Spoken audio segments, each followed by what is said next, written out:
Oke, halo guys, bagaimana kabarnya? Saya harap kalian selalu dalam keadaan sehat dimanapun kalian berada. Pada video kali ini, saya akan merangkum alur cerita dari film Exodus Gods and Kings, menceritakan Musa yang memimpin ratusan ribu budak dari bangsa Yahudi dan bangkit melawan Raja Mesir, Firaun Ramses.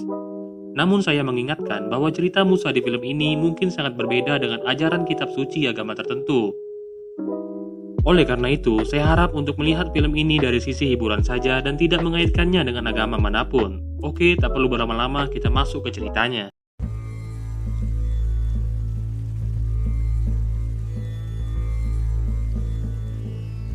Cerita dimulai pada tahun 1300 sebelum Masehi. Sudah 400 tahun lamanya bangsa Yahudi diperbudak oleh bangsa Mesir untuk membangun kota-kota di Mesir. Namun, selama itu pula bangsa Yahudi belum melupakan tanah kelahiran mereka dan Tuhan mereka. Lalu Sin berpindah ke istana kerajaan Mesir, yang dimana raja saat itu, Firaun Seti, sedang melakukan rapat untuk membahas ancaman bangsa Het yang sedang mendiami lembah di perbatasan Mesir. Rapat itu pun dihadiri oleh Ramses, sang putra mahkota, dan Musa, sepupu Ramses, yang menjadi panglima perang. Firaun Seti yang merasa terancam meminta ramalan dari dukun kerajaan, siapakah yang akan menang apabila bangsa Mesir melawan bangsa Het. Namun, si dukun tak dapat menjawab siapakah yang akan menang, tetapi ia berkata akan ada seorang petinggi kerajaan yang hampir tewas saat perang. Namun, ia akan diselamatkan oleh seseorang yang dimana orang tersebut akan menjadi pemimpin sesungguhnya dari bangsa ini. Musa yang tak mempercayai dukun hanya tertawa melihatnya. Lalu Seti pun akhirnya mengutus Ramses dan Musa untuk memimpin perang melawan bangsa Het. Tak lupa ia memberikan Musa dan Ramses pedang kerajaan yang sama, karena mereka merupakan sahabat yang selalu bersama sejak kecil di kerajaan Mesir. Musa dan Ramses pun segera berangkat menuju kediaman bangsa Het yang berada di perbatasan Mesir. Singkat cerita, pasukan Mesir pun tiba di pemukiman bangsa Het. Dan tanpa pikir panjang, bangsa Mesir langsung menyerang bangsa Het dengan membabi buta. Perang itu didominasi oleh Mesir, namun tiba-tiba Ramses terjatuh dari kereta kudanya, dan dari arah berlawanan terdapat kereta kuda musuh yang bergerak kencang ke arahnya. Namun beruntung Musa yang melihatnya langsung menghentikan kereta tersebut, sehingga nyawa Ramses pun terselamatkan. Tapi siapa sangka, perbuatan Musa itu malah membuat Ramses marah karena ramalan si dukun istana. Singkat cerita, bangsa Mesir berhasil menghabisi bangsa Het dan mereka pun segera kembali ke kerajaan. Lalu Sin berpindah ke Firaun Seti yang memanggil Musa untuk berbicara empat mata. Seti telah mengetahui bahwa Musa menyelamatkan Ramses. Dan sesuai ramalan si dukun, berarti Musa lah yang akan menjadi pemimpin di masa depan. Seti pun lebih menyukai Musa untuk menjadi penerusnya dibanding anaknya sendiri, si Ramses. Namun, karena Musa bukanlah keturunan Seti, maka Musa harus memberontak untuk menjadi pemimpin bangsa ini. Musa pun dengan tegas menolak karena ia tak akan mengkhianati bangsanya sendiri. Sin pun berpindah pada malam harinya. Seti menyuruh Ramses untuk melakukan investigasi ke tempat para budak yang sedang bekerja. Namun Ramses tidak tertarik melakukannya, dan Musa pun langsung mengajukan diri untuk menggantikan Ramses melakukan investigasi ke para budak. Lalu keesokan harinya, Musa dan anak buahnya pun melakukan perjalanan ke tempat para budak Yahudi yang bekerja di distrik Pitong. Sesampainya di sana, Musa langsung menemui gubernur Pitong di rumah dinasnya yang sangat mewah. Gubernur itu meminta Musa untuk mengirim pasukan ke sana karena ia takut akan terjadi pemberontakan para budak yang semakin bertambah banyak jumlahnya. Apabila permintaan yang tak dituruti, gubernur itu terpaksa menghabisi sebagian para budak untuk menekan populasinya. Musa mendengar hal itu pun marah dan mengatakan itu adalah tindakan yang bodoh. Musa pun berinisiatif untuk melakukan pembicaraan langsung ke para budak Yahudi di sana. Keesokan harinya, Musa memanggil beberapa pemimpin Yahudi yang dijadikan budak di sana. Musa bertanya, siapakah nama pemimpin itu? Namun, ia malah bertanya kembali bahwa siapa Musa. Musa pun dengan sabar menjawab, ia adalah Musa, anak dari Bitia yang merupakan adik Raja Seti. Jawaban Musa ini membuat orang-orang Yahudi di sana terkejut. Pemimpin Yahudi itu pun memberitahu namanya adalah Nun. Ia menegaskan bahwa bangsa Yahudi akan segera terbebas dari perbudakan dan kembali ke tanah kelahiran mereka di negeri Kanaan. Sore harinya, saat Musa hendak pulang, ada seorang budak yang memberi surat dari Nun bahwa Nun ingin bertemu dengan Musa di suatu lokasi rahasia. Musa kembali menghampiri rumah gubernur. Musa mengetahui bahwa si gubernur telah melakukan korupsi besar-besaran dan hidup bermewah-mewahan layaknya seorang raja. Musa akan melaporkan hal tersebut ke Firaun agar gubernur itu dihukum. Lalu Sin berpindah pada malam harinya. Musa pergi menemui Nun di sebuah ruangan rahasia. Di dalam ruangan tersebut, Nun memberitahu Musa fakta yang mengejutkan, bahwa Musa bukanlah anak dari Bitya, adik Firaun Seti. Pada tahun saat Musa akan lahir dahulu, dukun istana meramal akan lahir seorang lelaki yang dapat membebaskan bangsa Yahudi dari perbudakan. Hal itu pun membuat Firaun Seti marah dan menyuruh anak buahnya untuk membunuh semua bayi laki-laki yang lahir pada tahun itu.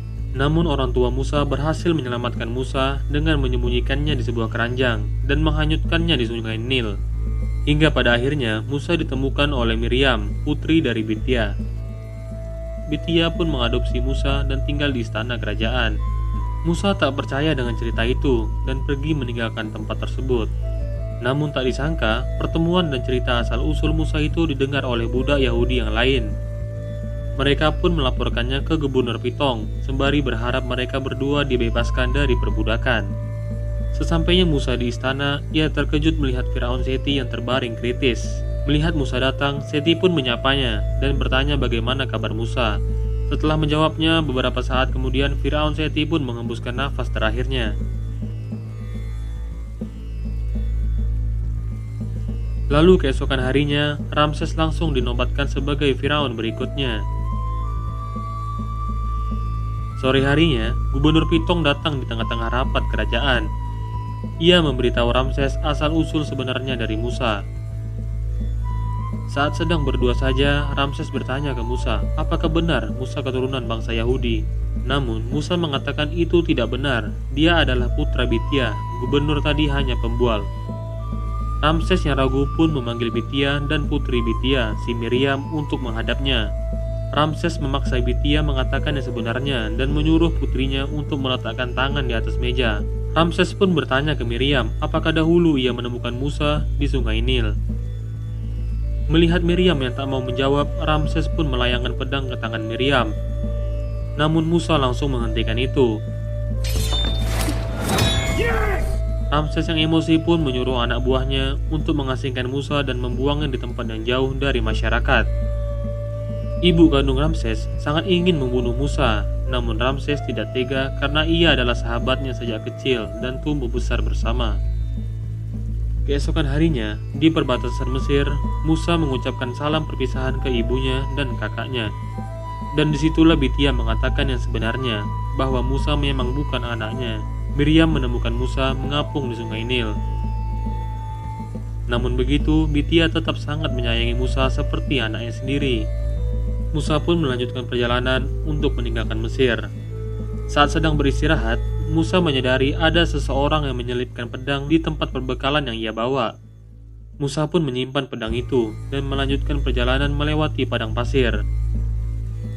Namun, karena perjalanan yang sangat jauh dan melelahkan, kuda Musa pun tumbang dan tewas. Musa pun beristirahat malam itu ditemani mayat dari kudanya. Esok harinya saat Musa terbangun, ia dikejutkan oleh dua orang utusan Mesir yang sudah berada di depannya dan ingin membunuh Musa. Namun Musa yang seorang mantan panglima perang tentu saja tidak mudah dikalahkan. Musa pun bangkit dan membunuh kedua orang tersebut.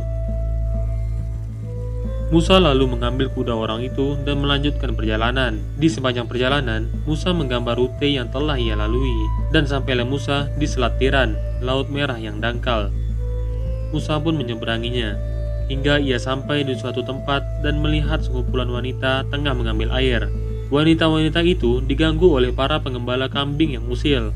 Musa yang kasihan pun segera mengusir para pengembala kambing tersebut untuk pergi. Sebagai rasa terima kasih, salah satu wanita bernama Zefora mempersilahkan Musa untuk beristirahat di kediaman keluarganya. Kedatangan Musa disambut baik oleh ayah dan ibu Zefora. Musa pun memutuskan untuk tinggal sementara di tempat itu. Namun siapa sangka, Musa dan Zefora pun pada akhirnya jatuh cinta. Musa pun segera menikahi Zefora dan tinggal di desa tersebut. 9 tahun pun berlalu. Musa kini telah dianugerahi seorang anak laki-laki bernama Gersom. Saat sedang bermain bersama, Gersom bertanya ke Musa apakah ayahnya itu pernah mendaki gunung Keramat. Gersom sangat ingin mendaki gunung tersebut, namun dilarang oleh ibunya, karena katanya Tuhan melarang manusia untuk mendaki gunung itu. Musa mengatakan jangan pernah percaya tahayul. Musa akan membuktikan bahwa tidak ada apa-apa di gunung itu.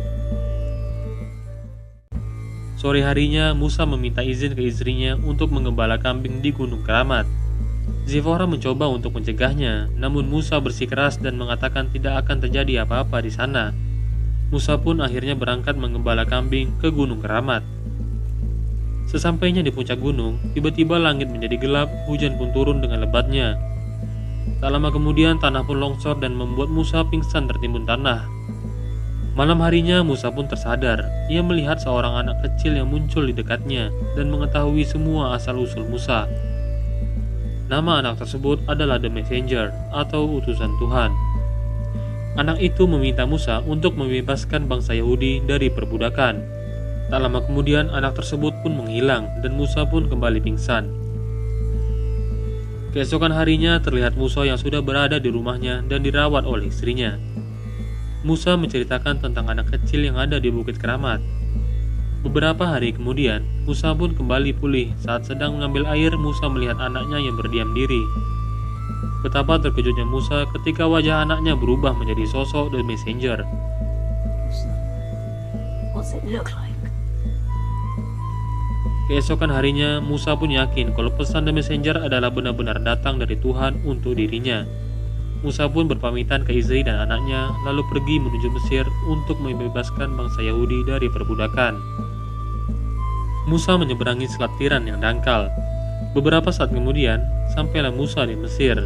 Di sana Musa melihat pemandangan yang sangat mengiris hatinya, di mana para budak Yahudi dipaksa kerja lebih keras dengan makanan yang sedikit, sehingga banyak dari mereka yang tewas. Musa pun pergi menemui Nun di tempat rahasianya dulu.